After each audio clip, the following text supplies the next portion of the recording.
Hey, hey. Oh, shoot. Didn't mean to do that. Let's see.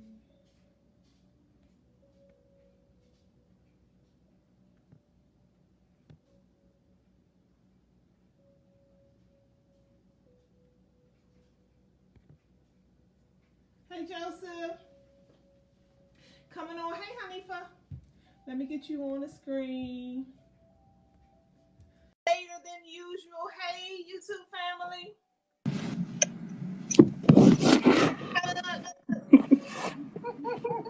How you doing today? I'm okay. How are you? I'm good. Okay, family, we are live in a whole lot later than our normal 2 to 3 p.m. hour, airtime hour. But my sister here, Hanifa, had an emergency, a last minute emergency. So we are live streaming a little later than usual. So I think I have everything set up cool, copacetic. Hey, Ronaldo. Hey, Noble. Uh, all right, yes. Topic of this evening's discussion is toxic masculinity. What is that? What is that? What does it mean? Does it have any meaning? Um, Right. so yeah, that is our topic for this evening. And like any other evening, we're gonna need you guys' help on this topic to join us. And oh, let me get my positive transformation motivating music off. I've been listening to. Oh, she really helps. Do you ever do that, Hanifa? It depends. I listen to certain music for relaxation. Yeah, I find that it really helps me. Every now and again, I put it on and I feel better. My mood is a lot better after doing so. So Oh, yeah. is it? Hmm. Is Your it? your screen is kind of going in and out. Not in and out, but you get stuck, freezing. Oh, it's freezing. Yeah. Not sure why. Hopefully it'll yeah, it's like jumping and freezing. Am I the only one seeing her freezing? Guys, let me know there on Facebook. Okay, because I just yours just skipped a little bit. Oh yeah. Yeah. Uh-oh. So hopefully we won't have to log off and then log back on again. Sometimes it'll work itself out. Yeah. Let me Yeah. see if I can shift a little bit. Can you see me? Can you hear Yeah, me? I can see you fine. It's just you're jumping Still in and jumping? out the screen itself. So yeah, Joseph said it's okay on his end. Oh yeah. Okay, we gonna roll with So it. it's you, Alkama. It's you. It's me. Yes. I'm the omen. Ooh. Yes. Okay, I think it's getting better now. So I guess it's working itself out. Okay. Okay. So Hanifa, I actually posted this question a few days ago on my page. What? What is toxic masculinity? What was the responses? It was a lot of different mixed replies, and I actually, to be frank and honest, I had like a certain bias around the phrase before I asked the question, but I still like to ask just to get other people's Right, right, perspectives. right. And upon reading the different perspectives, that's why I like asking questions too, because you get a whole different understanding of things, from different perspectives. It helps me gain a better understanding. But anyway, Hmm. I came out of it a little bit different in thought than when I first asked the question. Oh, okay. So for you, and I'm gonna try to pull that up too while we talking and see if I can get some of the main responders to that question, kind of read some of their comments. But what's your take, Hanifa? Because this was the topic you wanted to discuss tonight. Yeah, it's interesting because when I was looking up, like just looking up some things around toxic masculinity, one Mm-hmm. of the things that I noticed is that the lack of emotional expression that we tend to see in men actually falls under that category, You which said the lack of what? emotional expression. Okay. Hmm. I was actually surprised. I'm like, oh, so that's considered toxic, because you do see where men have a difficult time often expressing themselves, Mhm. Mhm. or but I feel like I'm like, how does that become so I have a lot of questions around the toxic masculinity, because some of the things that are falling under that category are things that were pretty much a lot of our men inherited. Okay. So whose fault is that? Hmm. It sounds more like a societal ill than Okay. anything else. Okay. So I'm like, so who's responsible, the individual or the society that they live in? So the reason why you hear I wanted to talk about it because you're hearing the term being thrown around a lot lately. Mhm. In most conversations is coming up. And you do see I see where some men feel like if you don't agree with some of the feminist stuff or certain things, that you automatically toxic masculinity automatically comes up. You know what I mean? Okay. But we started off talking about the Gillette uh Hey. advertisement. Mhm. Did you watched it, right? I did. I What did. did you think about it? I thought it was I was cheering them on. I thought it was, wow, okay. Yeah, they taking a stand. I didn't see the harm. They were just saying that we need to be as a whole. We need to be more sensitive and understanding to everybody. That if a group of individuals have a concern and you just ignoring their concern, uh, then that can lead into bigger issues. So I saw the Gillette ad as saying, "Hey, hold up, y'all. You know what I'm saying? There's some people screaming over here. Let's take notice. The Let's pay attention. Yeah. attention." That's Yeah. what I took from it. Yeah. And I think like I said, I think people respond this differently to the whole idea of the whole of toxic masculinity. Yes, So definitely, definitely. right. I So recognize I think that.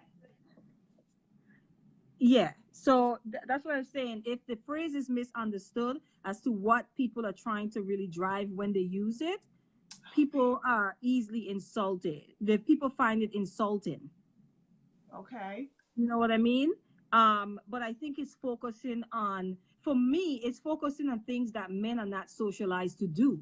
So at the end of the day, I'm like, are we holding the individual responsible for this toxic masculinity? Or are we holding ourselves as a, um, what do you call it, as a society responsible? I feel like just from my little research that I did, I'm like, that's how boys are socialized in our society, though. Mhm. Mhm. You get what I'm saying? So So you socialize these boys to become these adults, and then they become these adults, and you point the finger at them and say, "Oh, that's toxic." But that means the society has an issue. mhm. You Mhm. see what Mhm. I'm saying? Mhm. Because the idea of boys don't cry, where do they learn that? That is learned. Right. Right. But I'm going back to the Gillette ad. Mm-hmm. And I wish we had a scenario where we can actually show it because I know there's a lot of people out there who hadn't seen it. But if you hadn't, just YouTube, Google the Gillette. It's been getting a whole lot of hype here lately. Mm-hmm. Um, um, I just saw it as correcting negative behavior. Little boys fighting and beating each other up, and the man steps in and says, "Hey, we don't do that." Then they flash to another scene of a woman in the office, and the man playing around behind her back like he's squeezing her butt, funning and joking, or what I'm saying, cat calling, Cat and calling. he's Yep. coming Mm-hmm. stepping up and saying, "Hey, let's don't do that." What? Right. So I'm looking at all these things and like, what is the harm? Why are people upset about that?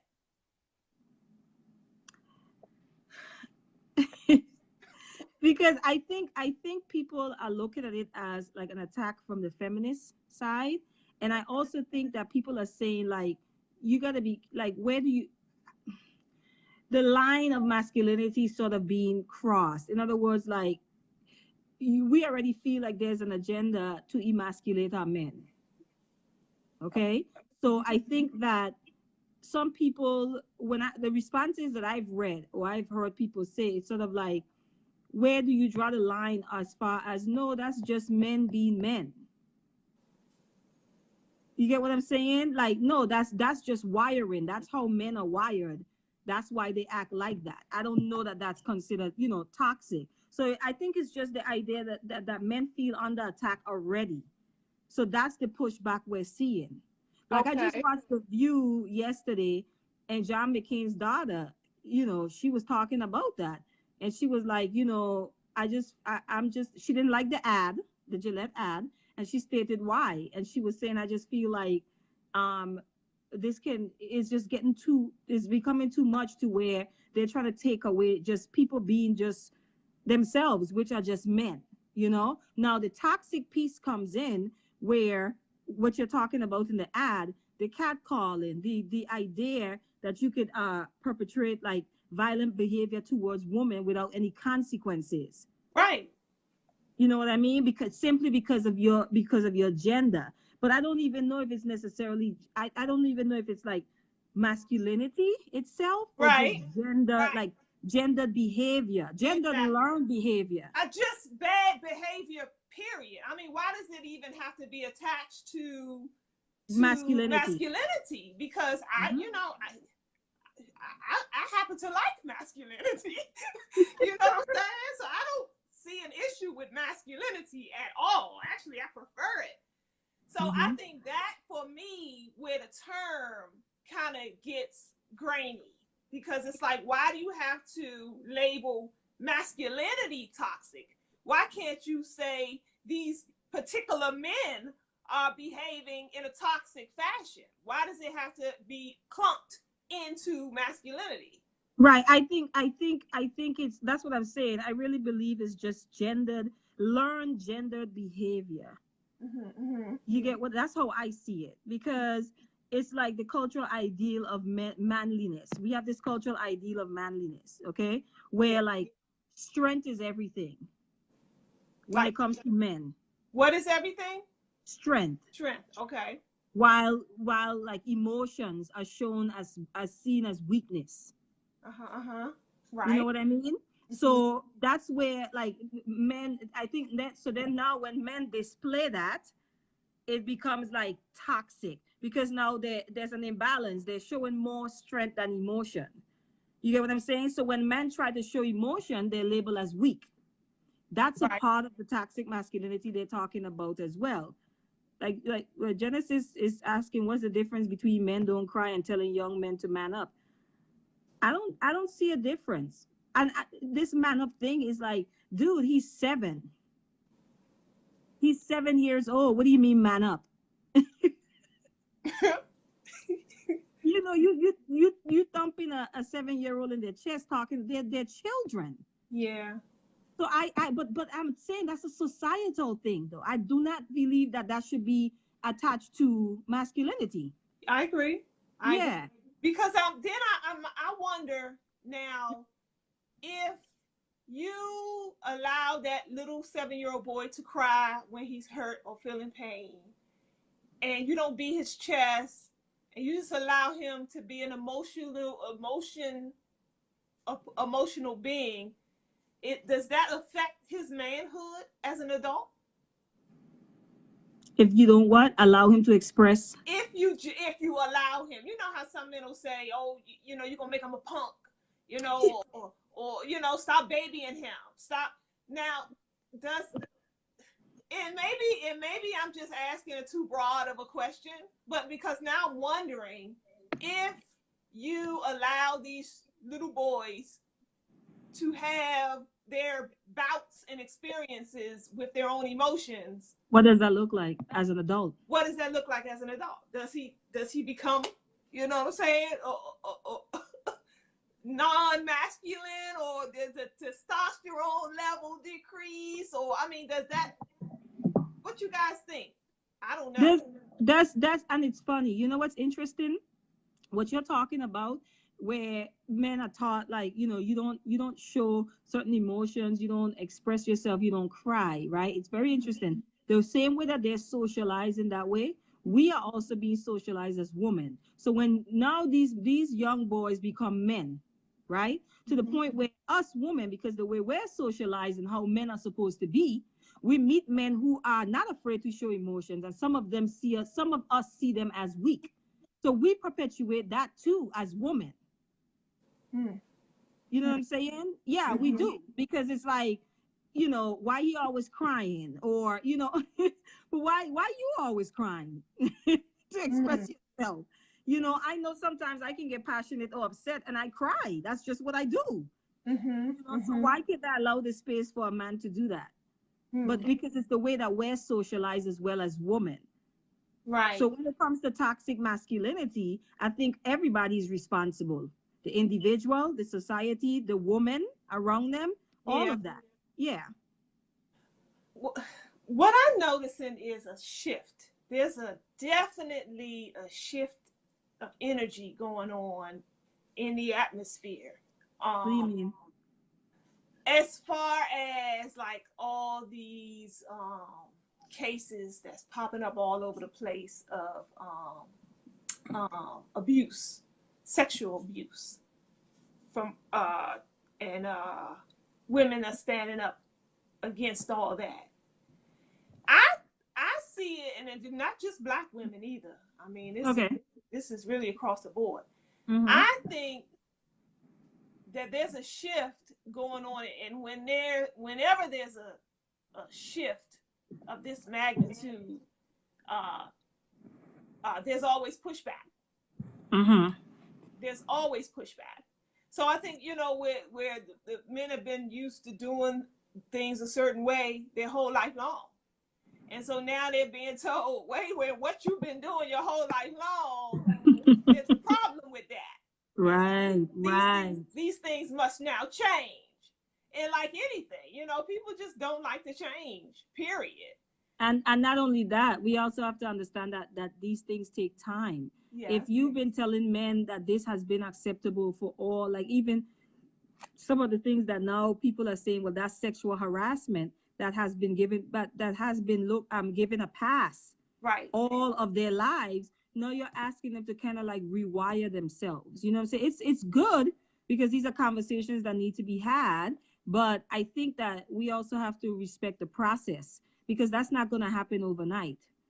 Because Right. for them to be where they're at right now didn't happen overnight either. So Yeah. I think it's going to take some patience as well. I agree there is a shift that's happening. I think the shift is that's happening is that people are becoming more conscious as far as their own actions and how we affect those around them. Mm. So people are taking time now to like stop and like, that's probably not the best idea. Some people, but you do see a shift happening. I Yeah. see it happening with women too, because Yeah.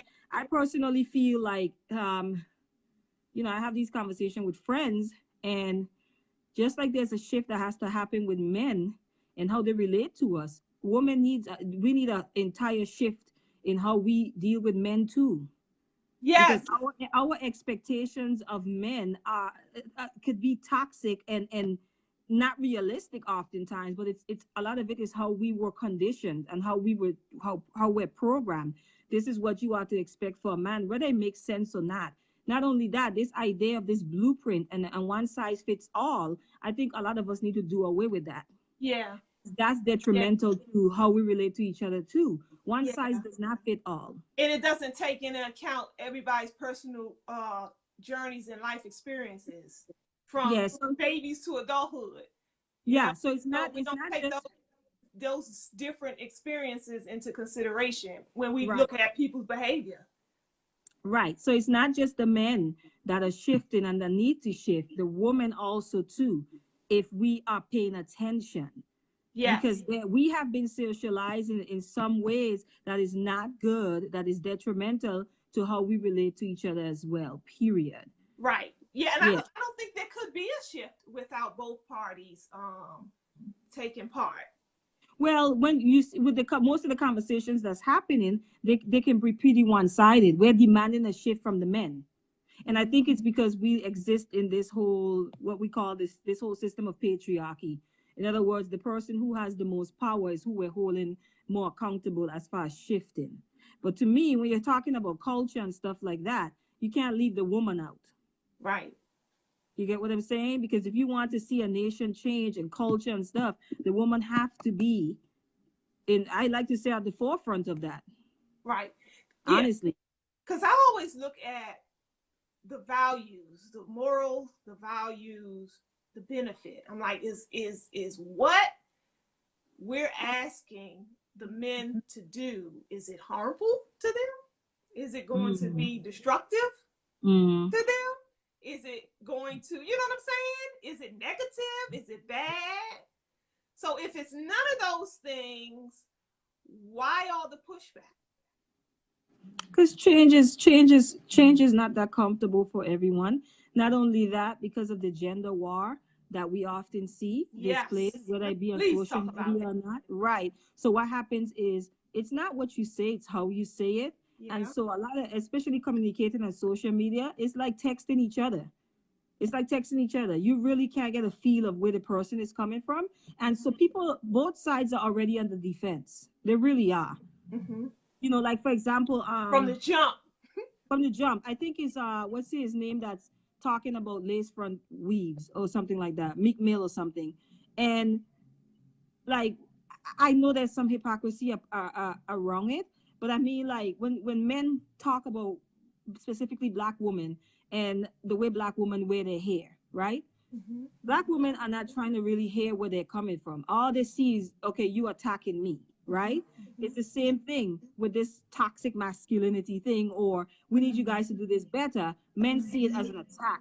You get Good what I'm point. saying? And I Good point. think until we start to see each other as complementary to each other instead of enemies, no matter what comes out of each one's mouth, we're gonna be automatically begin to analyze and dissect it and feel attack about it. You know what I mean? I think the feeling of the defensiveness, it comes from a more like a deeper place, a more sensitive and hurt place of hurt than anything else. And I think that's the history between the genders. Yes, I Yeah. agree. Because it could Hmm. be anything. We are really at a crossroads that I find a lot of us where it doesn't matter what the conversation entails. If a man is saying a woman should do this or needs to do that, or a woman is saying a man should do this or needs to do that, it's going to be a war. And I find that and that's on both sides, we don't take criticism well at all. And the first thing we attempt to do is deflect or project Oh yeah. energy right back over to the other side. Well, Wait. if women need to do that, men need to do this. Well, Yeah, a lot of whataboutism. What about this? oh, What about that? What wait. about we do this all day, every day? And I'm just like, no. Can we focus on this? Yes, we can pick up those things that you're talking about, but right now, this is the conversation. Right, Focus. right. You see that a whole Alchemy, you see it a whole lot. And Yeah. so nothing is resolved. And nothing gets resolved. Actually, the divide gets wider, the gap gets Yeah. wider because nobody is willing to listen Yeah. to the other. Nobody's Yeah. willing to listen to the other. And That's what I'm saying. I think that's because we see each other as enemies. But back to the whole like toxic masculinity piece, I think one of the things that I'm noticing is like it's almost like I said, I want to say, you know how they say this is a man's world. I think where a lot of women are banking on men changing first is because we look at this world as a man's world. Men are the dominant one in the society right now. So it's like, oh well, they're gonna have to start making the changes. I kind of feel like that's where that comes from. mm-hmm. And you can feel that way, but I think it's important in you feeling that way is fine, but if you feel that way, it's important that you also see your role in bringing about that change too. Right. That's what I was going to say because Yeah.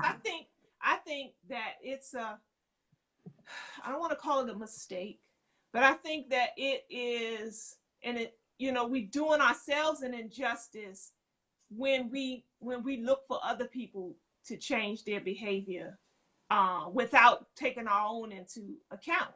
It just don't work that way. It don't work that way.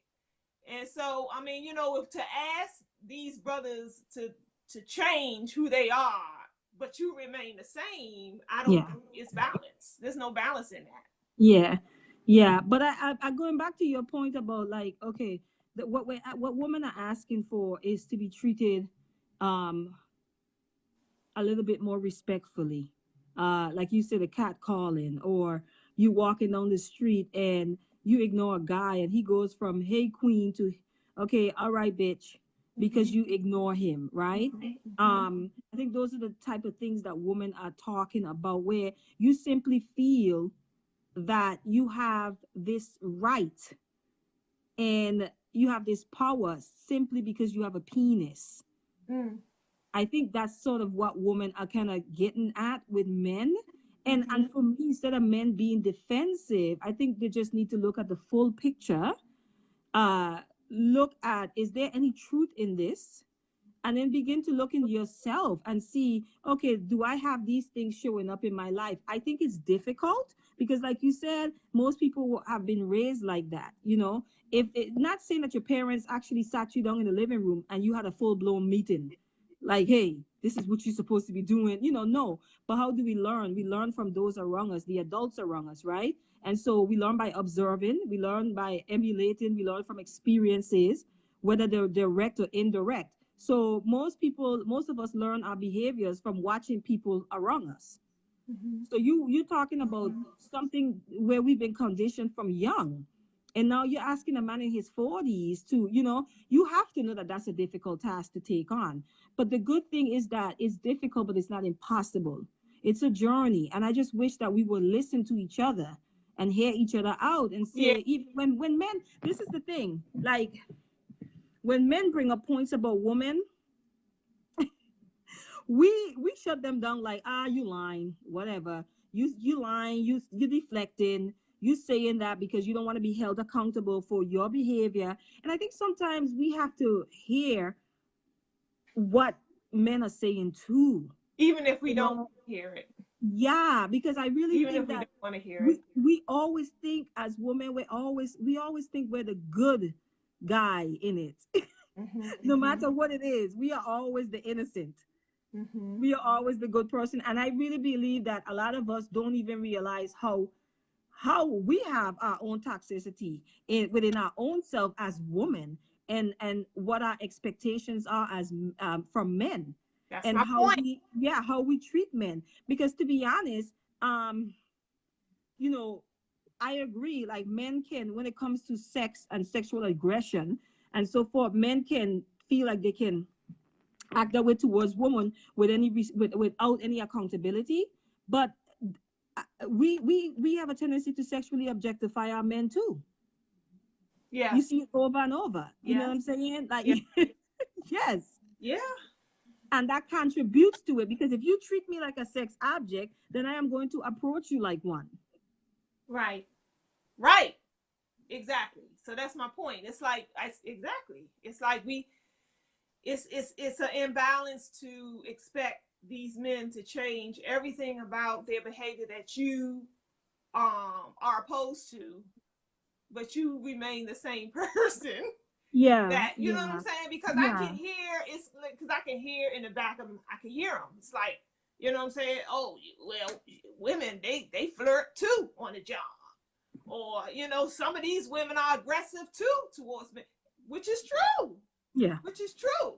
So it's yeah. like, well, why, if I could feel like a man must feel, I guess they would feel, why we got to take all the slack and y'all get off scot free for, like, for instance, uh a lot of these sex allegations, Hmm. so the woman to come forward, and let's say they were she went to his hotel room, for Hmm. example, Hmm. and and some inappropriate behavior went on, and she filed a complaint, and he gets locked up.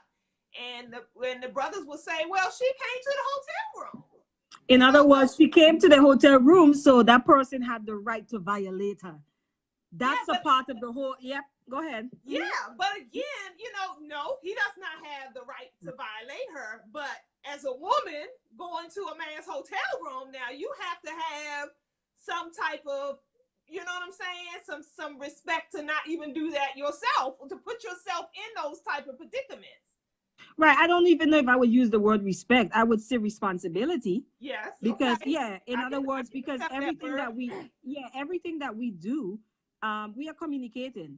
We act as a big part, like the only part of communication is verbal, and that's not true. Everything that you do, the way we dress, the way we carry ourselves, all of that is communicating something. Now, it depends on who the person is that the receiver is, because some people's minds are so messed up, their filter is so jacked that you could be communicating one thing and they're receiving a whole different thing. That's but true. I understand what you're talking about. You're saying, okay, this person is going up to a hotel room. I mean, why can't she just be going up there to chill? Some people will ask that, you know. But I get what you're saying, to where you're saying you have to think about the message that you're sending. Yes. That individual. Yes. However, me going to your hotel room could mean that I'm just going up to your hotel room. Maybe I want makeup. Maybe I just want a kiss. Yeah. Maybe I just want a kiss. I didn't have plans to be pinned down to the bed and completely violated. True.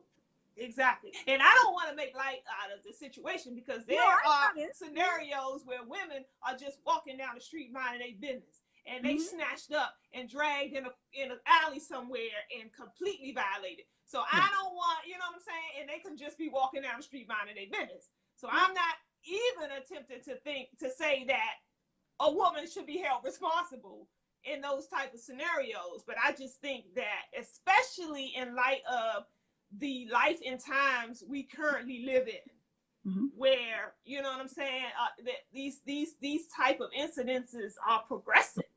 They're not, you know what I'm saying? You're seeing more and more and more of them.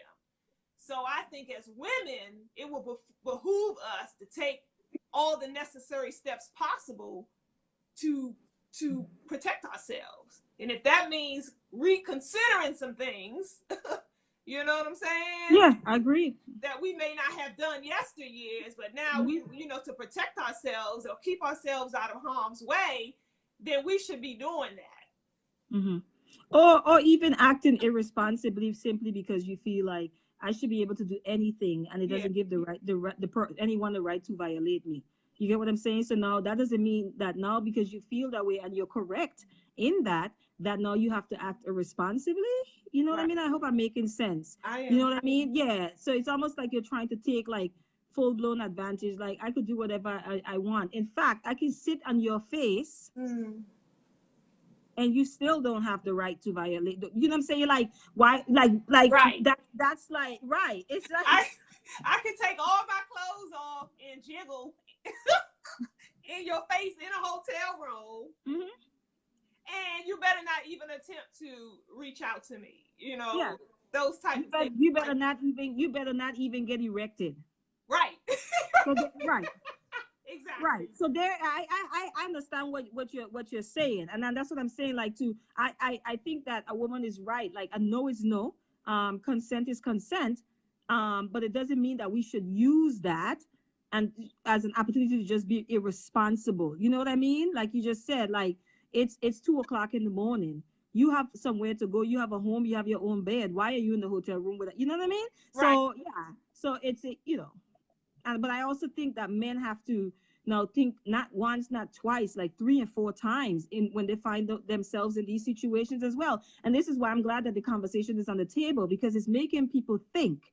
Yeah. You know what I mean? Whereby before it's almost like men have been in auto drive because this is what has been accepted. So like I said, the whole toxic masculinity piece, the term that's being tossed around, and how I feel about the whole like feminist thing.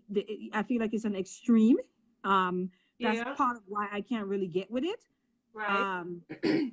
But because I feel like it's almost like we're trying to take on the upper hand. You know what I'm saying? As Mm, women, which is it's another extreme. Patriarchy is one extreme, and then the whole matriarchy piece is another extreme as well. So right. because I believe in balance, I can't get on that bandwagon. Yeah. Because I feel like you're trying to eliminate my balance, which is the masculine, right? Yeah. Because all of us have those energies existing in us. First of all, nature teaches us that. So it's, what I'm saying, we all have it in us. Nature teaches us how to live. And so for me, I can't get on a bandwagon where it's almost like you're asking me to exclude my balance. That I can't subscribe to that, right? Yeah. So yeah, so I think the toxic masculinity piece, the conversation that's being had is necessary, because it's really really making men go back and kind of evaluate what they've been taught, Yeah. what they've been taught all their lives. And like I said, you're talking about grown men. You're talking about like reversing some stuff mentally, psychologically, that's going to take some time. Hmm. You know Yeah. what I It's mean? the I. Yeah. I think it's the term that I don't particularly, The toxic piece. the way they attach it to the whole masculinity. I don't, I think that there's toxic people out here, no doubt. You know what I'm saying? On both sides. Yes. And when you attach that to masculinity, that's making a strong statement. And so I can see where some men would push back against that. I Well, can of see course. that it's just as if I would push back against if I heard the term toxic femininity. You know what I'm saying? It's like, Mm-hmm. why does my feminine side have to be toxic? And who are you referring to? You're Mm-hmm. referring to all women? You're referring to Mm-hmm. all men all masculine men is toxic? So for me, the terminology is a little skewed, in my opinion. Mm-hmm. I think that we Mm-hmm. need to address um, the the toxic things that some men do. The behaviors that some men do that is toxic and that is offensive and that's hurtful. That should definitely be addressed. But I think what most people are saying is that you're seeing this behavior show up in men because there's like a bigger system in place that promotes toxic masculinity.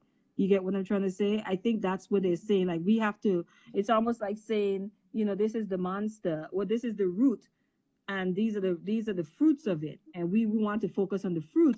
And I think people are saying, no, the root of it is toxic masculinity. It's not the individual, because the individual is existing within a system that kind of promotes toxic masculinity. I Like I said, it's a societal issue. I don't think this is a man issue. I Yeah, think it's an issue for all of us, because this who's raising these men? We are. right. Women have a part in raising these boys that eventually become men as well. So then we have some stuff that we need to change too. So Yeah, we're talking about changing, but we need to change the way we're parenting, for one. no doubt.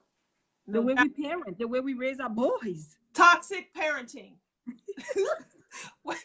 Hey, honey, for real quick, let's get some folks on the stream in on the conversation. If you Okay. guys are Mm-hmm. just joining us, this is the late night edition of the Empower Hour. We usually air every Wednesday from 2 to 3 p.m. We're doing a little later this evening, off time, but we're here with you guys talking about toxic masculinity. If you're joining us on the live stream here on YouTube, go ahead and hit the subscribe button so you can get us for all our upcoming shows. I don't. Ronaldo Noble's on here. Ronaldo say it depends on who you ask when it comes to toxic masculinity. Yeah, I agree. Freed says, I pray and hope I have toxic masculinity. Who is toxic to? Oh gosh, to is what I care about. Who it's toxic to is what I care about. Mm. Okay.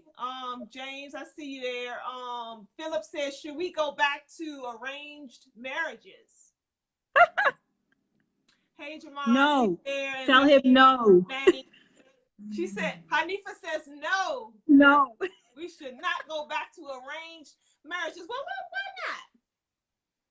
No. And is that something when he says go back to that? So that's an interesting. Well, people are still practicing that in some cultures, Yeah, no right? doubt. Even right here in the United States of good old United States of America, people are Yeah, practicing that still. yeah, The wealthy here in America is still practicing that. exactly. No doubt. Yeah, No doubt. exactly. So, Yeah, it's a um, science.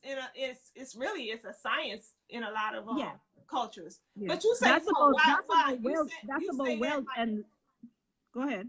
you say no? Why you say no to arranged marriages? And thanks for that question too, Philip. I think it's just me. I think my response has more to do with self than anything else. Yeah, I'm such an individual. Yeah, like I would run But not away. all the time, though. You're really not an individual all the No, time. no, not in those instances. You can't choose for me. I don't like people choosing for me. You Hmm. know what I mean? I really don't. Like, not in relationships, and no, no, no, because I'm not choosing for you. You know what I mean? I would buck against that. And maybe it's the way that my mind is set up right now. I could Okay. see the benefit of it though. I know why people do it, of course. Yeah.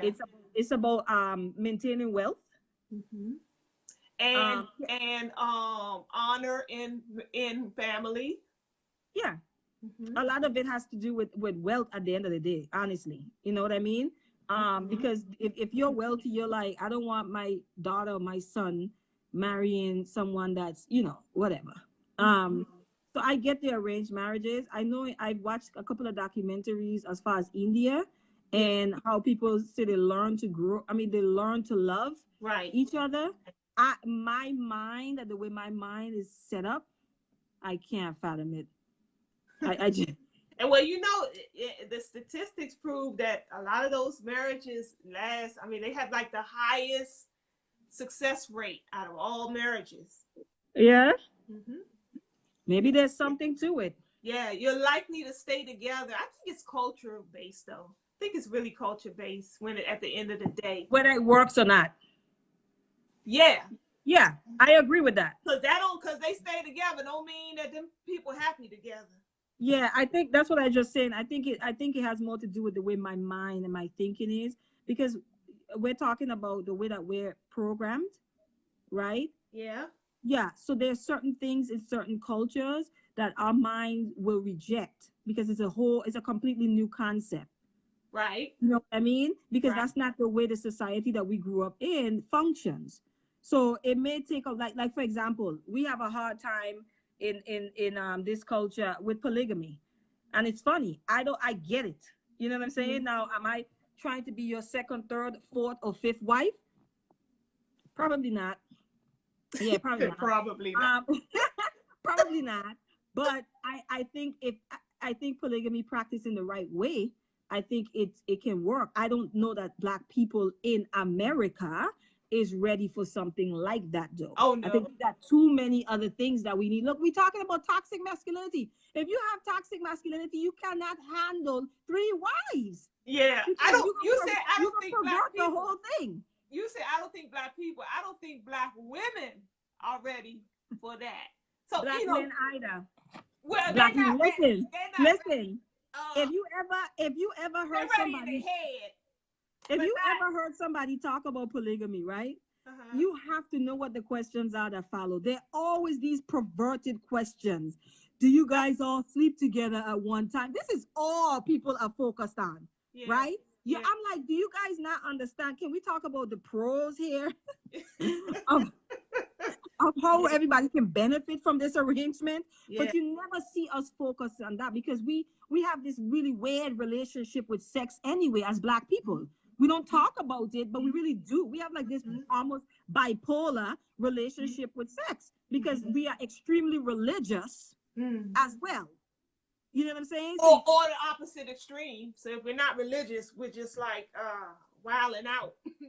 over sex, yeah, everything is just over sexualized, and so we inject sex into it. So you already know me. Like if somebody hear me, which has happened, if somebody hear me talk about polygamy, then be like, oh, she down for it. No, that's not what it means. It Right. simply means that I understand it. And just that's what I'm saying with you. Arranged marriages, I get it. I Right. get why people do that. Right. You get what I'm saying? The Right. long-term results is what I'm looking at. Like, okay, I see what that is. That's very strategic.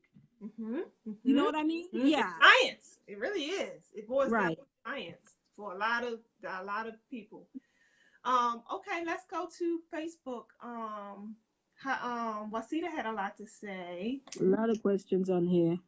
Let's see. Give us a second, family. My computer's running a little slow here. Emmanuel says if a woman want to be treated like a queen, then she must act like a queen. What's your thoughts around that? I think I know what you're gonna say, but I want to hear it anyway. I ain't got nothing to say, Alcama. Yeah. What's your thoughts on that? I mean, because you touched on that the other day when we talked Yeah, like about respect. I respect who respect themselves. we were on the topic of protection. Yeah. And you were saying it's a dangerous road to feel like a woman don't need protection if she's not respecting herself. Mm-hmm.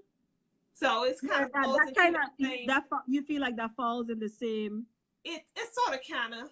It's sort of kind of. Sort of kind. It's like I think if a man if his genetic, I just got finished listening to KRS-One, he kind of talked on this. If a man's genetic makeup is to be respectable to women, period, he's going to be respectful to women, period. Whether they love themselves, whether they a hooker on the corner, whether, you know what I'm saying, he's going to be respectable to that woman. So I think it's the character of the individual. Yeah. You know that's how I feel. That's why I'm like, I ain't got nothing to say on that, because that's just how I feel. And that's across, because here's the thing. That's like us women, because you always hear that as it pertains to a woman. Always. Okay? If we go around saying, I respect men who respect themselves, right? We're going to come up short, because what is respect? What is respect? When I hear a man that can't communicate without every other word is a curse word, that's a turn off for me. And for me, I'm like, if I was to take that route, I could easily feel like I don't have to respect you. You get what I'm trying to say? So I'm just like, no, that person still should be respected. I agree. You know what I mean? So I'm very funny with when people make those statements, but I get it. I know where it comes from, because you hear it. That's kind of like this saying that floats around, and people is just like, yeah. And then women, oh, poor us in this sense. You know, we're so eager to please men. Yeah. That we force ourselves into these like boxes that are not even made for us, simply because we hear a man say, well, this is how a woman should be. Let me tell you something. I see this on Facebook all the time. You might have a brother that put a status up, okay? And it drives me crazy. You might have a brother that put a status up, and he say, oh, I'll use obesity. Something about women being obese and taking care of themselves. At some point in the comment section, and let's say the person is popular, or a lot of people follow this person. At some point in the comment section, you will see women come in there, and I will call them pick me woman. Oh, pick me. That come in there and just start posting their pictures. Like it might like for example, okay, that's not a good example. Let's say men say woman whose second toe is longer than their big toe. It's a good one. You will see some woman come in there under the status Alcama and send pictures of their feet, talking about, well, thank goodness mine is the same length. Why do you care that much? That you actually took the time to go in the bathroom to take a picture of your feet and come back on the status and post it to prove to somebody that has no bearing on your life, okay? To prove to them that you don't have what they don't like. You see it all the time. So what do you attest that to? Huh? What? What do you attest that to? I attach attach it to us being in this male-dominated world and women I always feeling that they have to live up to the expectations of men. This is what I'm trying to say. So Okay. I see it all the time, and it drives me crazy. Yeah. Or a man say, "Oh, woman with dimples are the cutest." Man, next thing you know, you see all kind of side pics with a dimple. She's silly. And I'm just like, why did you have to say? And these are not just single women. These are married women doing this too.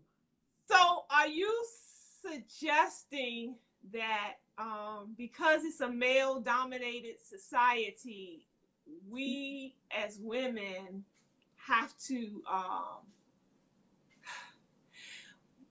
we're putting What I was referencing, the reason why that came up is when we started talking about Hey Tina, respect. go ahead. We started talking about respect, where people say, like the comment the brother made, you want to be treated like a queen, you act like a queen. Okay. So Yeah. what I'm saying, okay, so then when we say what is a queen, a person could be your definition of a queen could be completely different. Right. Okay.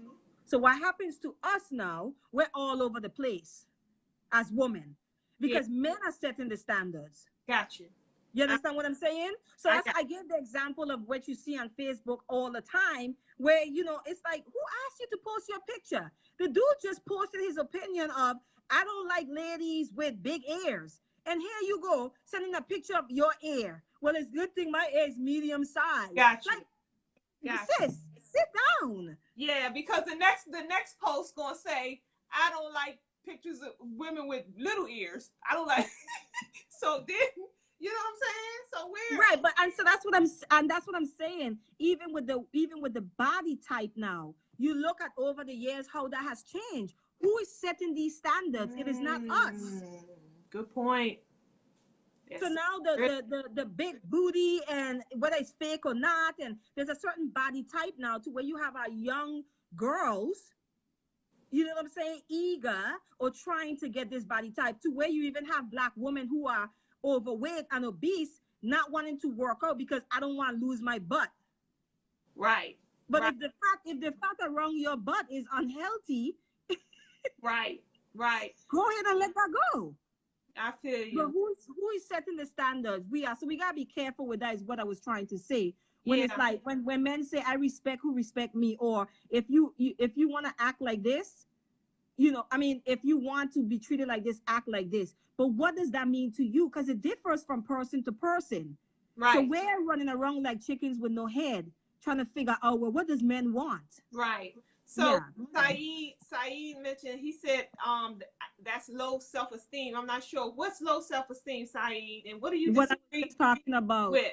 what I'm talking about with the woman posting the pictures, because he's saying he disagree. He's saying that we set the standards for ourselves. I disagree with that, Saeed. No, we Men don't. set the no. He No, has we a don't. point in that men set the standards and we uphold them.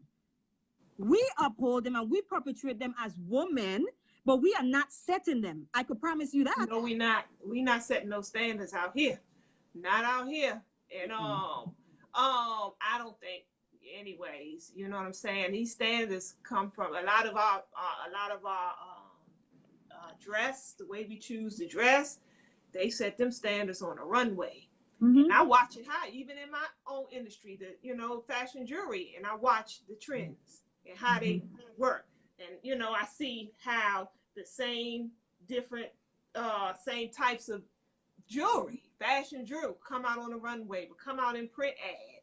And about 6 or 7 months later, come out in television, and some of the the top reality show stars will start wearing it. And then the next thing you know, give it about 3, 4, 5 months, everybody and their mama want it.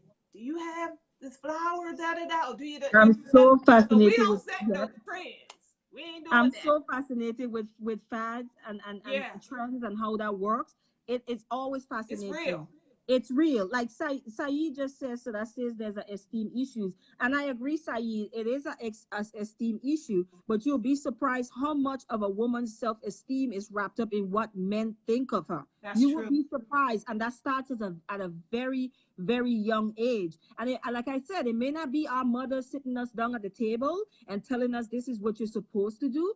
It's us seeing them lived that way before us, and we learned that it's a learned behavior. Right. Right. Yeah, I want to go back to that's a good question, Darren. Ha, that's a really good question. what did he say? I'm missing. He's saying that's black men. Pretty much? He's asking, is it black men that's setting those standards? Mm-mm. Nope. I don't think so. Nope. If we want to be frank and honest with ourselves, we know where we get all our standards from. Mm-hmm. You know, I heard somebody mention that I had asked um I forget. Disregard. I'm somewhere else in my mind. Sorry. You see any other questions? Yeah, I'm trying to get back to there was a few others, but I can't see them from where I'm sitting. I know Bomani had a question, but I don't see it anymore. Um, He was talking about polygamous relationships. Rakeem says the media has positioned it in a way where masculinity can be viewed as toxic, as opposed to the toxic action itself. Which is what you were pinpointing, Mm-hmm. where you feel like it's an individual thing. Yeah. And there is a growing um um there's a lot more people these days are starting to believe that this emasculating of the black man is going on. And I think we got to be careful, even in this conversation about toxic masculinity, to what we're asking for. If we're saying we don't want toxic masculinity, are we saying the opposite of toxic masculinity is emasculation? I am not for either one. Right. You see what I'm saying? So it's almost, so what I've been hearing men saying is almost like women are demanding for men to be emasculated by using the term toxic masculinity. Mm-hmm, mm-hmm, mm-hmm. I think that's what he was saying, and Yeah. it's coming from the media. He says Yes. media. Yes. A lot of it. Yes. Yeah, so here's where a lot of our trends come. A lot of our even thoughts. You know, it's like even our day-to-day communication. Even now, I mean, we wouldn't even be having this conversation if it wasn't for the media pumping The this, media. this term. Yeah. Over and over and over again. It's like we take our cues. We all do. We take our Mm-hmm. cues from what's going on. That's why it's so powerful. That media is In one way, powerful. in one form or another. Yeah, yeah. Saeed just said, "Is there a thing such as toxic femininity?"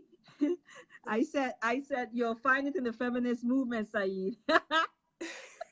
That's just my, that's just my opinion. Yeah, That's just my opinion. Yeah.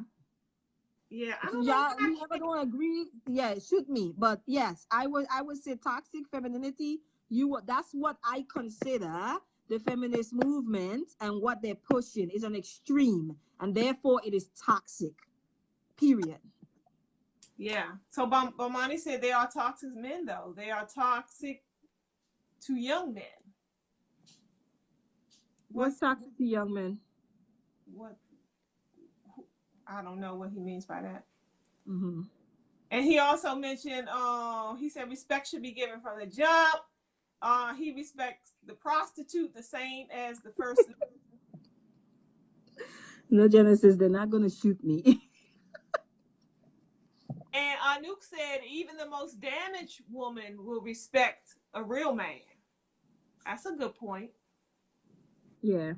That's a good point. I would I'm agree with telling that. I'm telling you, Alkema, that statement when it's made is usually coming out the mouth of a man.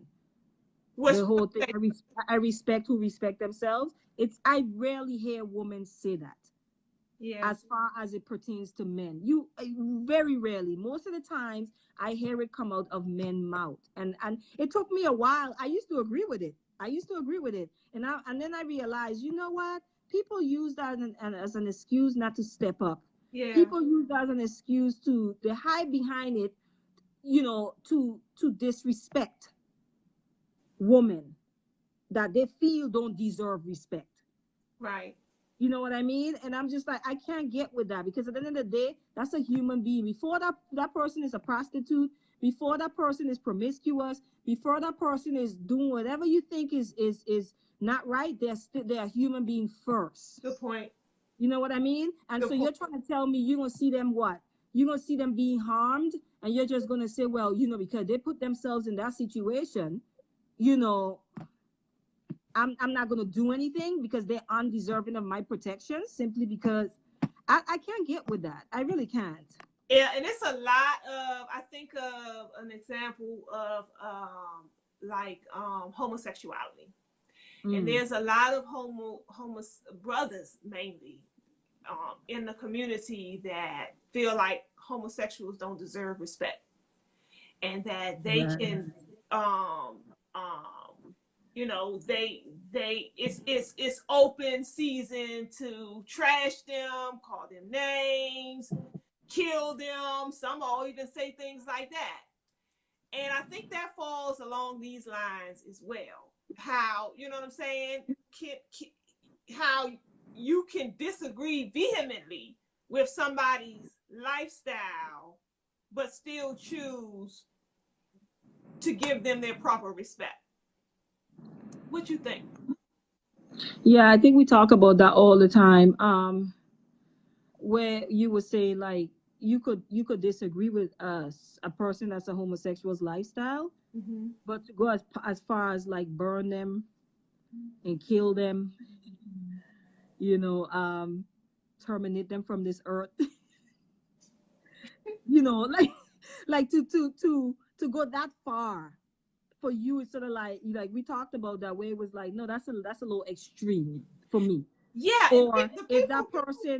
that person needs, we could say that even for white people, for some of us, if a white person falls in front of me and they harm themselves, I'm going to step over them. Or a person who identifies as a homosexual, that homosexual thing is very tricky to me. Yeah, I find it very tricky, because most of the times when we're talking about homosexuals, we're always talking about the ones who are overtly, who are flamboyant, who you can't mm, miss. Yet you're sitting next to your a brother who mm, don't get me started with that. good point. Right, in the conscious community too. Good And point. we gotta be careful with that, because we like to think we know. Good point. We really do. We like to think we know. And the reality is there are some men that sitting right around you that has that whole masculine thing down pack. They got that whole, Mm, they dress a certain way. They're in the gym all the time. They carry themselves a certain way. And so nothing about them reads homosexual. right, So when you talk about homosexual, you are focusing on the people who are obviously homosexuals. right. You see what I'm saying? And here's the thing.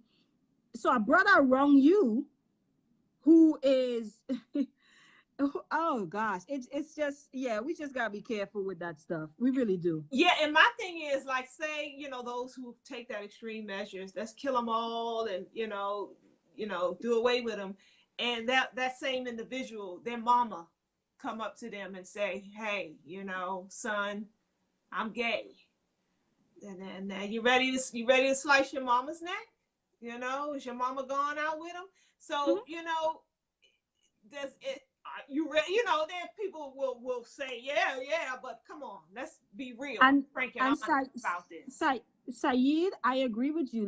Where you say lesbians can hide it better, and I think that again, that has a lot to do with social construct. It has a lot to do with how we're socialized. Women are allowed to be all over each other. Like for example, I've been out with people before, and for the life of me, in the clubs or whatever, I don't understand why women can't stay off of each other. I really can't. I don't get it.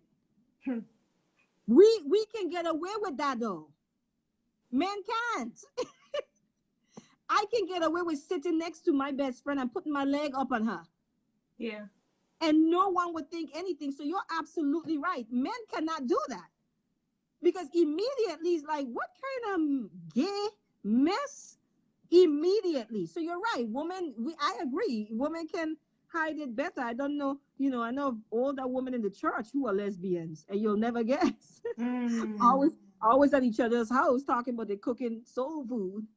Are you cooking something? Yeah. Okay, but Manny says something about what I mean is that men should stop telling younger boys to stop crying, as if crying is only for girls. Uh-huh. I can't read the rest of it though. I know. I don't know why I can't get all the comments. It seems like a lot of them, but I can't seem to get them. But Manny, for me personally, I have a son that I'm raising, and crying is for everyone. Crying is a release. I'm gonna need you to go ahead and release all them emotions because I don't need to be raising a son with pent up emotions. You know that, and Mm-hmm. he can't even like for me. I try to teach my son how to use his words and how to express himself in a respectful manner. To the point now where I something can happen and I hate this, but it happens, and it's because I've been encouraging it, right? So when he's really mad and I ask something, he'd be like, I don't want to talk about it. I'd be so offended when he said that because I'm a black mother, and my first instinct is, oh, you gonna talk about it. Yeah. Well, I can't say that because he has a right to Right. manage his own emotions. Right. And so when he's finished calming down, he usually comes and he'll say something to me about it. And then we can kind of like unpack that and Right. move on from it. Because it's important for me. I'm not raising my son. I'm raising my son who is probably going to be somebody's husband. Okay. And I Mm-hmm. think about that. I don't want that woman to suffer when she can't even get one little emotion out of him, because a lot of women struggle with that in their relationships. And because I know that, I'm like, what type of son do I want to raise? You know what I mean?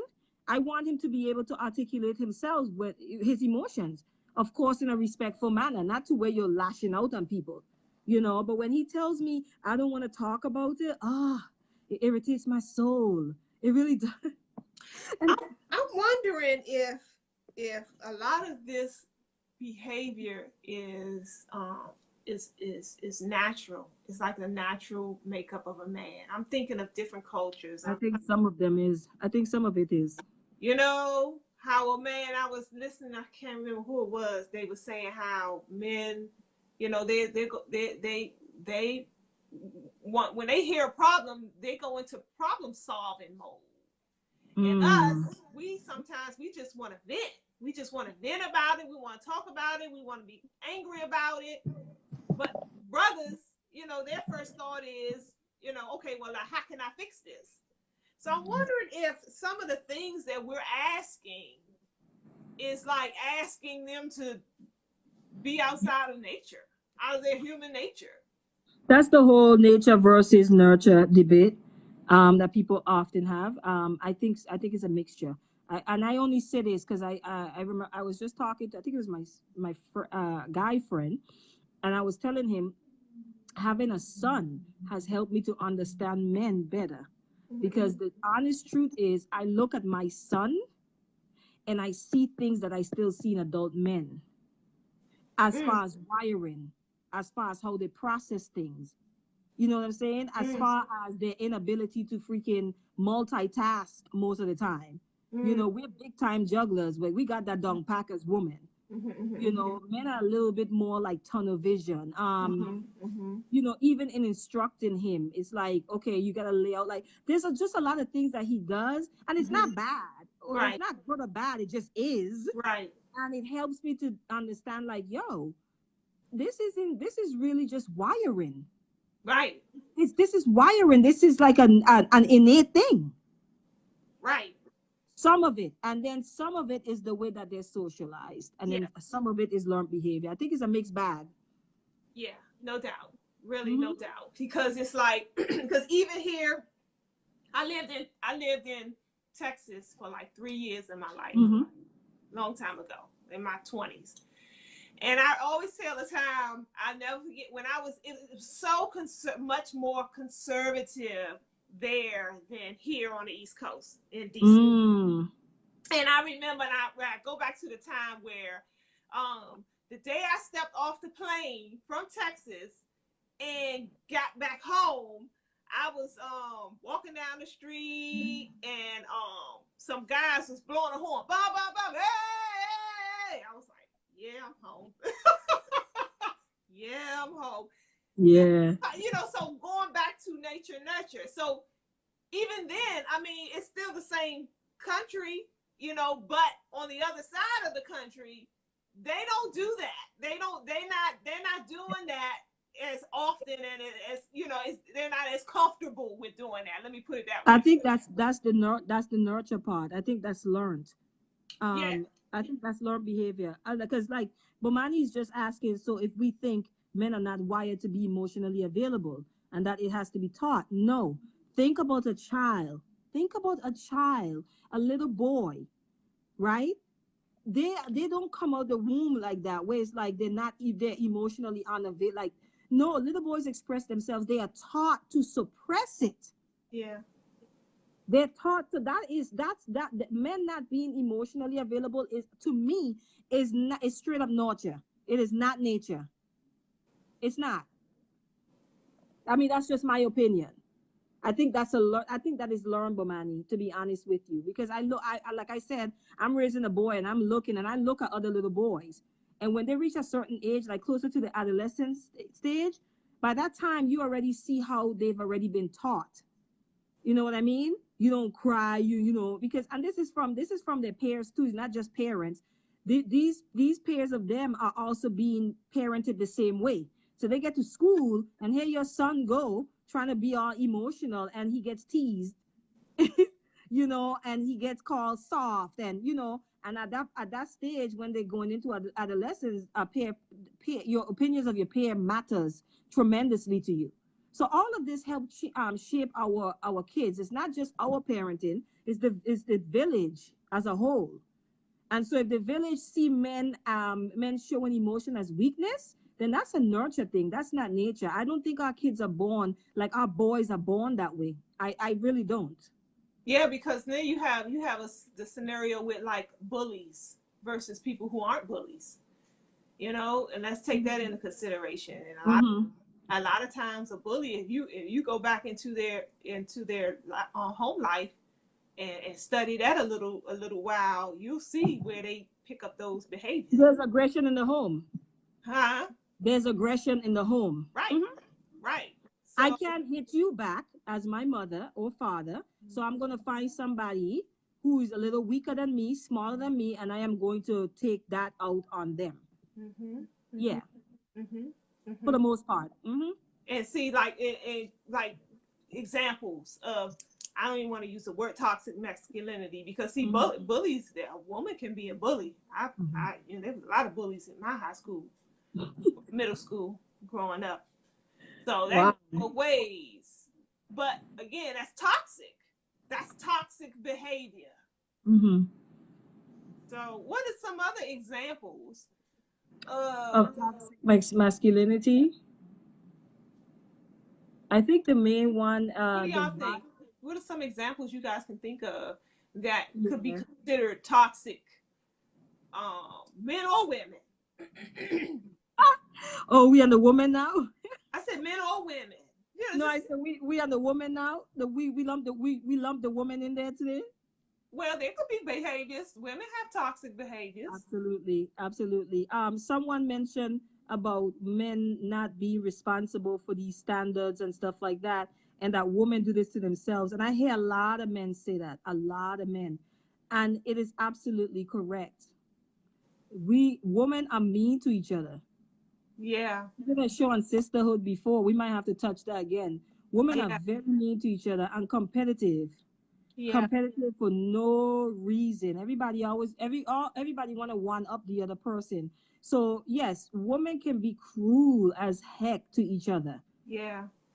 Oh, look at her hair, or like there's this thing with the natural hair, right? Mhm. Some of the cruelest comments that you hear about people's natural hair, and it depends. We have this obsession, we have this thing with texturism in our community. Mhm. Okay, this obsession with the texture of somebody's hair. And we have this thing to where we think that the texture of someone's hair determines whether they are allowed or yeah, whether they're allowed to wear it natural or not. Mm. That is a Point. thing. That Good is a point. thing. Um, we have an obsession with it. And most of the times you see women who are attacking other women who are now trying to grow their natural hair out. Mm-hmm. And you hear the term say, well, natural hair isn't for everyone. Mm. That is the dumbest Hmm. statement I have ever heard in my entire life on this earth. And I Yeah. haven't been here that long, but I'm just Okay. saying it makes no sense. That is Yeah. what is growing out of their scalp. Do you go to work and see a Spanish lady or a white lady or Asian lady with bone straight hair and say your type of natural hair isn't for everybody? Do you do that? No, you only say that as it pertains to women, black woman, and not just any black woman with a certain texture here. Good teaching. Yeah, that goes into how our minds have been colonized. Of course, It really of goes. course. That falls in. Um. What's the sister comedian sister that's always talking boisterous? Um. What's her name? The one Money. Monique. Okay. Monique. She was just on some radio program being interviewed the other day, and she mentioned how somebody. She said nobody ever asked her. Um, will she um will she host the Image Awards, Mhm. NAACP Image Awards? She said, but they always ask her about the Oscars, and she said she was with Mm. some chick, some black chick, and she was like, no, I wouldn't host the Oscars, but I would host the Image Awards. And the black girl was like, ew, you would host the Image Awards over the Oscars? And Wow. she pointed in that. She said, see how little we think of ourselves, that we, you know what I'm saying, the things that we do, our own personal accomplishments, are minuscule in comparison to the Oscars. Yeah. And how And that's you see that?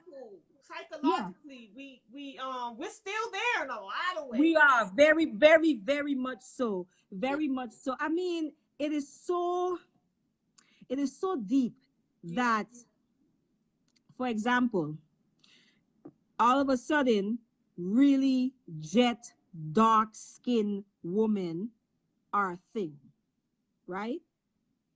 Where this is, you'll see them becoming models. That industry's pushing that image now. If you don't know, then you're missing. You're just blind, because Right. that's what. And this is where the fads and the trends come in, where they say, okay, now this is acceptable. Now you ought to Right. love this. Now this is the season to be in love with chocolate skin. Now, That's okay, so right. go on ahead and love that chocolate skin. However, these really dark, and I'm talking about that Sudanese dark, right? Yeah. The women who are being pushed because East African features, and we're obsessed with we have this thing with featureism as well in our community. You don't really see the broader noses, the bigger lips being pushed. You see the very thin noses, chocolate skin. You get what I'm saying? It's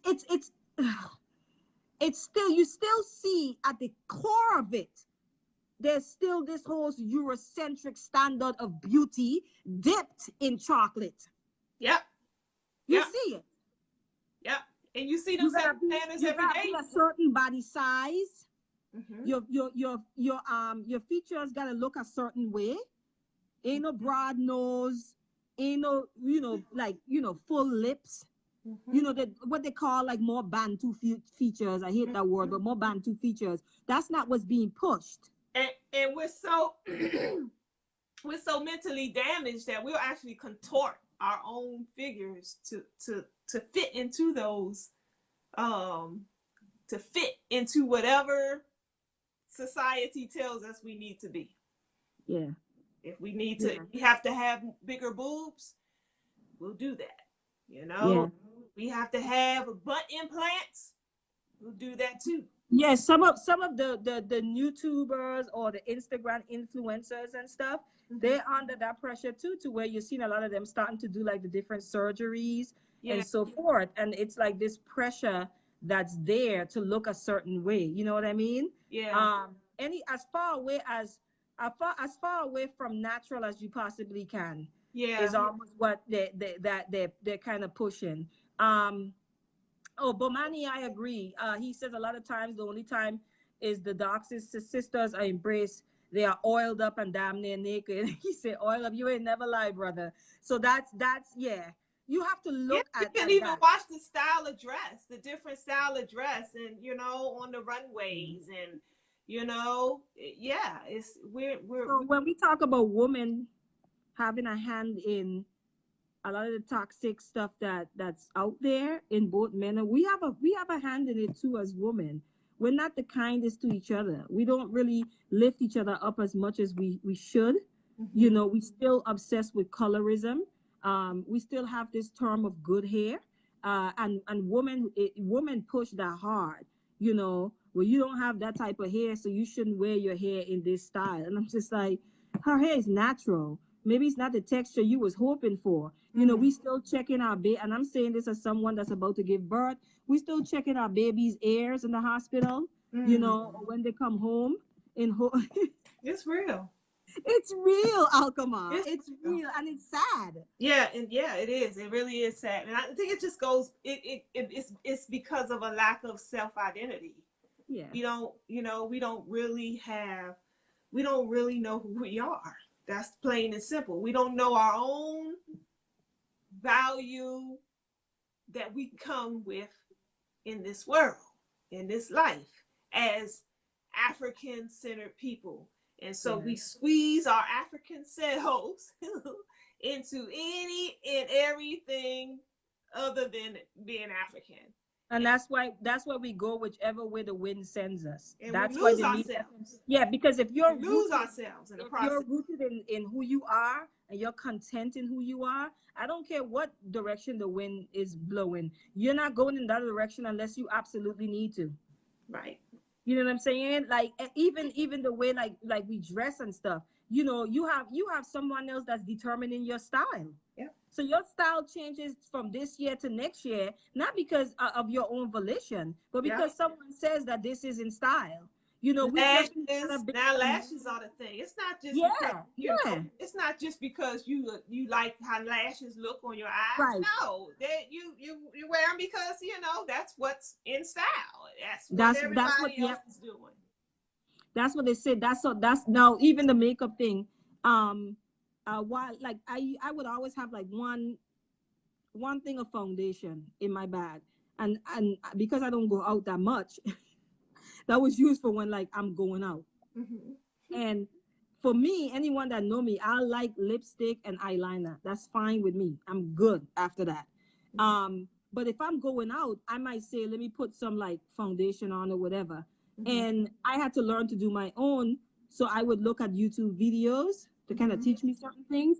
hmm And the amount of work that goes into where people transform their faces to where they're looking for they do this thing here, they call it contouring to make hmm the nose start look smaller and more narrower and all of this stuff. And I'm like, ew, even the filters that people are using on their phones, hmm you you look at what some of the filters are doing to black people's features, it's still really Eurocentric. Mm. Even the filters. Mm. But I don't know that we even pay attention to those type of things. Yeah. To the point where people can't even post pictures now without the filters. You're right. Mm. It's a lack of contentment in your own beauty. It's a hmm lack. It's a lack of setting your own beauty standards. hmm hmm You're still living by somebody else's beauty standard, and somebody who don't care about you. Someone who will have you feeling depressed because you can never live up to their beauty standards because you were Never. never intended to. Never. Yeah, you can't be nobody else. You know Right. what I'm saying? You won't Yeah. and you'll never be content. You'll never be hmm content because you're nobody else. Yeah, but it's a thing of belonging. Most of us are dying just to belong, Yeah. Alchema, to something. Yeah. Yeah, the yearning. Yeah, Dern Yeah. says, but at the root of the problem is who's determining the embracing.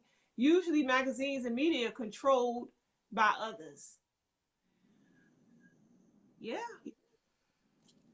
Yeah, the European standard of beauty. I had asked that. I was like, how, who determines that? Where did that come from? How did that even become a thing? And until we start to really question these things, really, to get to the root of it, then we fall victim. hmm We fall victim to it. And the problem with falling victim is we lose ourselves in the process. hmm And that's never a good thing. That's not. I had a situation where I realized, so before I became a Christian, I was a Rasta, right? And in the Rasta faith, the woman tend to wear a lot of skirts. So then when I transitioned and I came over into Christianity, I ended up in a church where we were only allowed to wear skirts. So it didn't bother me. And then I realized now that I'm free, now after the great escape, I realized that, wait a minute, I'm not sure that I was conditioned that way. I think that I was drawn and I was okay to those things because I genuinely like to wear skirts. Period. It took me a while in my adult life to come to that realization that I don't really like the skinny jeans. I don't even like how I look in them, so I don't wear them. They're not comfortable. You know what I'm saying? Like I had to. No, I'm so serious. Like I have to think about that. And if I ever wear them, I tend to wear them with like a long shirt or something. And I'm like, you know what? That's me coming into my own style. And I'm like, I actually just like skirts. I like eclectic looking prints. That's why African prints, I am drawn to them. It's not me trying to look Ghanaian or Nigerian. It's me trying to look Hanifa. And that's it. I am just attracted to colorful, eclectic looking stuff. And that's me coming to the point where it's like, no, this is just what I like. And I don't apologize to it. And sometimes I actually like to show my belly button. Now I don't know what's going to happen after this baby. I don't know. But I like that little midsection. Not like wide open, but something about it. I like it. That's just me. So it's me coming to a point where it's like, no, you don't tell me what to like. Right. I go after what I like. So I pull from all sorts of different stuff and I pull it together. But you see people where it's like, oh, where's this thing here, Alkema, where you can't, I think this is more like an African American thing. I don't know. Something about wearing white after Labor Day. Oh, yeah. I don't, you don't supposed to wear white after Labor Day, but I don't know why. I don't know why. And I'm just saying, but I've heard people like make jokes and like women like who wears white after Labor, and I'm just like, what? Where do we get these rules from? Right, that's why I say I don't even know why. Why don't you wear white after Labor Day? But people, that's what I'm saying. Most of us probably don't even know. Yeah. But we still laughing at each other. Or you wearing those shoes and they're so out of season. Yeah. Which season are they out of? These joints are still brand new. In my book, I probably wore them 5 times. Oh, they're gonna get worn. Yeah. I don't care what season it is. So that's what I'm saying. Like we need to get out of that mindset, both men and women, where someone is determining, you know, how you act, how you dress, how you carry yourself, how you speak, all of that. We really need to be rooted and grounded in self. Yeah. And figure out, who am I really? What do I really like? What is my palate? Like, what is, you know, what is my taste? What do I actually like versus what I've been told I should like? Right. And that goes for Black people too, because we tend to act like we're a monolith, and we try to box each other in, Alkema. Yeah. You know what I mean? You say you're going skiing. Something about skiing, you like the snow. You like, I'm going skiing. I'm looking at you like, girl, that's for white people. No, Alkema wants to ski. She likes the snow. Me as an island woman, you can have the snow. Bye. You know, but if that's what you like, it doesn't make you any less Black. Yeah. So we gotta be careful even with that as well amongst ourselves. Yeah. I was thinking of when you were talking about the fads and the stuff. I was watching Fix My Life the other night, and one of the lady on there, I couldn't help but to notice she had on some red bottoms because she made it. You know what I'm saying? The way she sat, she made it known that the TV. The one that didn't make it through. The one that didn't make it. Yeah. Althea. No. What? No, the one where the brother, she was her and the husband was having some issues, and she didn't come straight out and tell Ayanla that he was drinking a lot and all that. Okay, I didn't watch it. Okay, go ahead. Ex-basketball player. Got you. Okay, yeah. And she had on these red bottom shoes, and when she got up to walk, she could barely walk. I was like, wow, that's interesting that she would be, you know what I'm saying? She would have them shoes on like that. You can't even walk in them. And then in the next scene, I saw her, she had them in her hand. So I was like, so what was the point? what was the point of you coming on TV and putting on these red bottoms and crossing your legs to the point where we all could see their red bottoms, but they tearing your feet up and you can barely walk in them? It's interesting. It's interesting the things that we do to show The the torture that we put ourselves through. I yeah. hate heels. I hate heels. I hate them. They are so uncomfortable.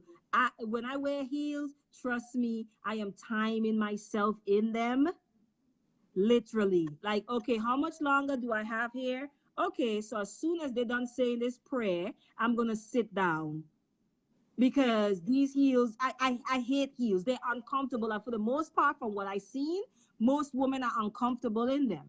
But we wear them, you know what I mean? And it's like, why are you in 6-inch heels? Is there a 6-inch? Is there a 6-inch alcohol? I don't know. I stop at 3. But I'm just saying, why are you wearing them? And you could clearly see that you're uncomfortable because you're told that, oh, this is, you should wear heels or all this other stuff. That, listen, I will wear a pair of, we call those things, we all call them chucks. Yeah. Yeah, I say Converse. I would wear a pair of Converse with the most, with any dress or skirt I could find. I could care less if Yeah. it's left up to me. Now, question: is that toxic? Like, could that be considered toxic femininity?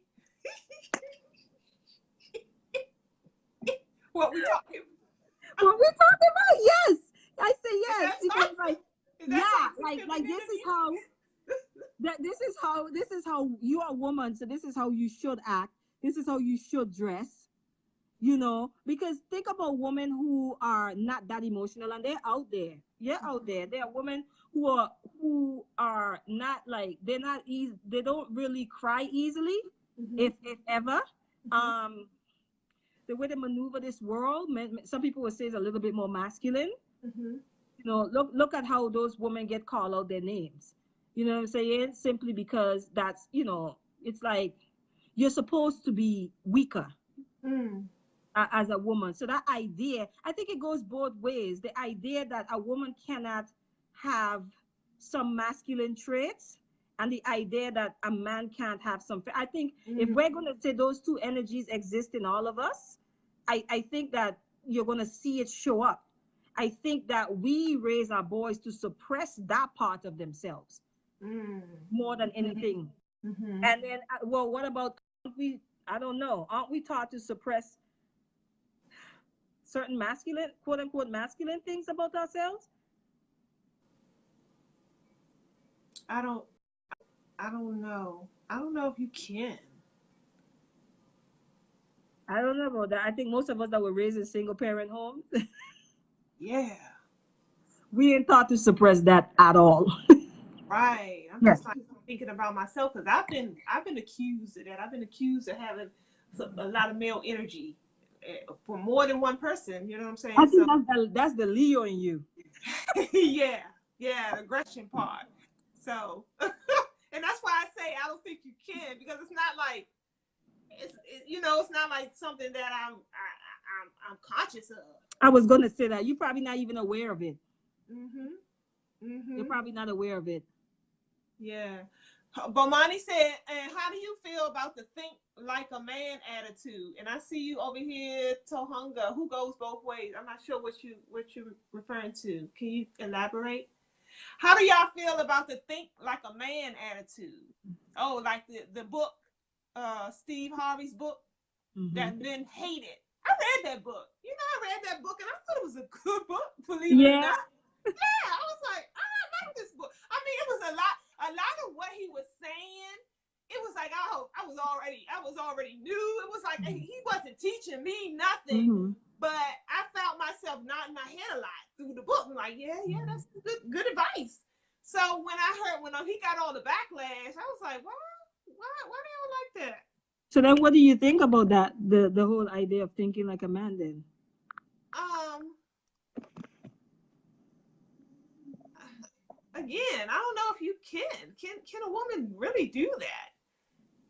For the book in particular, when I read the book, I didn't get I don't know, maybe and I'm just me. Maybe I'm just wired differently. But it didn't come off to me as trying to teach a woman how to think like a man. I mean, it just was giving women some advice on dating, some dating advice on how to, you know what I'm saying, to Mm-hmm. be more successful in that realm when it comes Mm-hmm. to men. I thought it was a big up to the brothers, to help the brothers out. But I do think that too, a lot of people who gripe and complain like that probably hadn't read the book I was themselves. gonna say that. Yeah.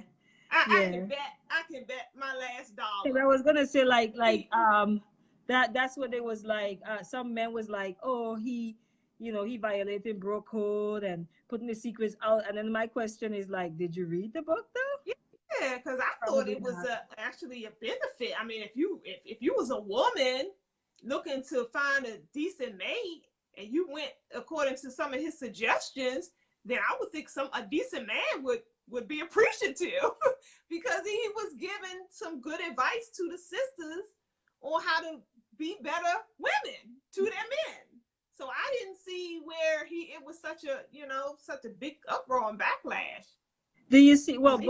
Bomani, he's saying when I see women use it, it's normally in the manner of do what men do mentally. No, I didn't. Well, that's not how I took it for the book. But thinking like a man, I don't know if that's even as for a woman, for a woman who's, who I don't feel like abandoning my post as a woman. right. I don't. I didn't I want to no. do I don't that. feel like abandoning my post so I could just be trying to, you know, try to become like you. I'm a woman. Let me do that. Let me become the best woman I could possibly be. I'm Right. not trying to become a man. And pretty much we just say think like a man. No, that's all right. That's okay. I think I want to think like a woman. Yeah. And that's probably where a lot of the backlash came from. Again, the terminology, going Yeah. back to even toxic masculinity. I Mm-hmm. think that's where a lot of the brothers got offended about the whole think like a man concept. But for me, I didn't see it as a bash to the brothers. I saw it as helping them. Darren, I didn't read it, but was it more being in tune with your man? Right. Yeah, that's how I took it. It's Oh like, look, yeah. this how a man is wired. This is how he's Mm. wired. So you should you shouldn't do these. You should do these things a little differently because the man is wired this way. And maybe that's Okay. where the whole think like a man concept came from. Okay. But he was actually trying to help the situation. So Yeah. We're not like for me. I'm very careful with that. Um, I'm not a man. I shouldn't have to behave like one to get along with one. right, Yeah. right. So I'm funny with that. I'm just like, no. And in fact, in my own life, I'm trying to undo a whole lot of um stuff that I was taught just by watching people around me, and I'm talking about women who didn't have any male figures around. You pick up a certain energy when you raise in those type of environments, and you're not always cognizant of it. You know The what I'm teacher, saying? Yeah. So for me, I have to check myself in my thinking a lot of times. I'm busy here trying to undo a whole lot of that, to be worried about trying to think like you and be thinking like you is almost like saying become you, yeah, to get along with you. And I'm okay, I'm good with that. I want to focus on being the best woman that I yeah. could possibly be. In fact, I want to learn. I'm busy focusing on this feminine thing that I that I have going on inside of me and the power of it. You know what I mean? And the sacredness of it and what that means, and my role, in this world, in this space, as a woman, period. Because I don't think enough of us women explore that, and it can be hard because living in a patriarchal society like we do, it a lot of times it's almost like we're trying to be men because it's a survival mechanism. You know what I'm Yeah, saying? But when you could pull yourself away from that and create your own sacred space for yourself so you can explore that femininity, you run into things, you be like, oh, that's what that is. right. That's what that do. That's what that button is for. You know what I mean? I'm too Yeah. busy exploring it like a big old child to be occupied with trying to become a man. Nah, I'm good. Yeah. Yeah. Yeah. Why do you think, Hanifa, we have this kind of civil war going on between the man and the women out here more so than yesteryears? What is Mhm. that about? Why are we at odds? Family, anybody can chime in. Why do y'all think that is? What is the root of that? Do you think it was like that when woman's place was in the home? Hmm. Hmm. So is it like a battle for power? Hmm. I think it's a power struggle. Yeah. I think so. I think men are trying to maintain power, and women are trying to take it. Hmm. I don't think I think the mindset that we should be having is how do we share it, and Mhm. most Mhm. of us don't go into it as let's share this thing, this space together. We are approaching it as only one person can occupy the space, and that's the problem. Darren says we don't have a foundation culturally. Agreed. I agree with that too. I agree with that too. It's like, but why is it that we were a lot better off before integration with relationships, as far as our relationships were concerned? We seem to have been a lot more our families were a lot more intact. And we were still practicing another culture then. Mm, So, mm. um, I'm wondering if we take a lot of our cues again from that media. And because when you turn the TV on and you listen to the radio these days and everything, whenever you see us on the TV and on the radio, we're fighting against each other, cussing each other out, calling each other, what I'm saying, dysfunctional relationships, families, in the music, the brothers are calling us all kind of bees and hoes and The way we discuss each other amongst ourselves. so I When want women get together, how they discuss men. When men get together, how they discuss women.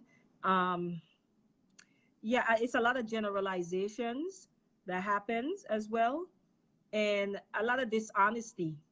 There's a lot of dishonesty and a lot of transparency and accountability that's happening in these conversations. And I think that's kind of why you feel like you take one step forward and three steps back oftentimes, because there's just a lack of honesty. And when I say honesty, I'm talking about with self, beginning with self. Darren Most of us are says not. Hmm. Darren says, yes, our ancestors also knew we were all we had and relied on each other more. Today we run to the system's services more so than to each other. Yeah, there's a lot of factors involved with integration Yeah, it's a lot. that I think affected our families. it's a lot more than one. Yeah, a lot of it because really integration is what? Assimilation. It's us still trying to assimilate ourselves into white culture. Mm-hmm. That's all that is. They're Yeah, not trying to do yeah. that to our culture, into our culture. We're trying to still get into theirs, the dominant society's culture. That's really what it is. And we have been to our own detriment. Mm-hmm. To our own detriment. Mm-hmm. We sacrificing our families at the altar of, white supremacy, pretty much. Mm. Hmm. Mm. Without really Yeah. realizing it. Yeah. But once you become aware of it, like I was saying, this is why we have to have these conversations. We have to bring them to the table. We have to discuss them. Like I said, a lot of times I'm realizing we're having the conversations, but there's not enough honesty and rawness Yes. involved for Yes. us We to stay start. on the surface. Very much so. And I Very think that much we so. we we stay there because we don't even understand. We don't, you know what I'm saying? We don't understand it at a deeper level. I also think, Alkamar, honestly, from my observation too, as Black people, I actually feel that we have we have this learned behavior around really ignoring root issues, because I think there is an unraveling that happens if we are to really start rooting up stuff. And we are not that on just the thought of that unraveling is scary. We're not trying to go there. In fact, it's not that we're not trying to go there. Most of us don't have the time to go there. We don't have the time to unravel. We have families and stuff to support. We're just trying to keep our head above water. Survival mode. Survival mode. And when you're in survival mode, you don't have time to do healing. Healing is not a top priority. It is not. No one has time for that. That's my true. babies, I have to feed my babies. I have to get this done. I just don't have time for it. And the little time we do have for ourselves, we want to unwind. So we go to entertainment. And escape. Yeah, we go straight to entertainment. We go to, the liquor stores, or we go to the TV or movies, the fun. We got to fun because it's so heavy. Life has become so heavy. And so, like you said, so somebody coming to you like, hey, you know what I'm saying? We got to do some healing here. Like, I ain't ready for all that. Because healing takes time. It takes time, and it's taking time that we don't have. For the most part as Black people, because we're too busy surviving. And so you're talking about what? Years and years of doing therapy, probably, right? Years of undoing some stuff that we've been taught that this is what Blackness is. Whether it be from our families or from media or just generational stuff. There's a lot because the issues that Black people face in this country, it is really multi layered. Yeah, it's so much. Hey, Nick. And to stop and think about it can overwhelm you, because I know sometimes I get mentally exhausted thinking about certain things. Yeah, me too. Yeah. Me too. Yeah, that's why I said just today. Before we logged on, I was listening to my therapeutic music. Yeah, that's real. Yeah. But at least you try to create that space. Yeah. Yeah, because I stay so engrossed, because I love to learn. I love to learn. That's just what I love to do. And but I find sometimes I can engross myself with information to the point where I really become. I don't get a headache, but I can feel the stress and strain on my mentals. Yep. So it's like, okay, it's time to take a break. You know what I'm saying? So yeah, that's real talk. And so and I'm thinking of those who don't know how to self-medicate healthily, in a healthy way, and they have stresses all day, every day, and never know how, and never come down off of that stress high. And that's when that's dangerous, because then you implode. Yeah. And the next thing you know, we hearing about you on the 9 o'clock news. Right. Yeah. Right. Well, we've been on a while, Alkama. I know we have, and right now we just kind of we have. All right, you want to wrap it up? Yeah. I appreciate those who hung in there with us. I know. Thank you, guys. I know we kind of went all over. It started off with the whole toxic masculinity conversation, and we ended it with stress relieving stress. And next week we're in the studio next week, correct? In the studio next week. And next week, definitely tune in. We have a powerful sister that's going to be on. Very and powerful. This is going to be addressing sexual abuse in the community. So definitely tune in. You do not want to miss her story. Her story is very impactful. You will never forget it once you hear it. I guarantee you that. So tune into that. Yeah. And subscribe, family. Subscribe to our channel. We appreciate you guys chiming in. Thank you for the discussion. Folks who chimed in with all the interesting questions and comments. We appreciate you all. Yep. And until next week, take care of each other out there. All right. Peace. Peace. Mm-hmm.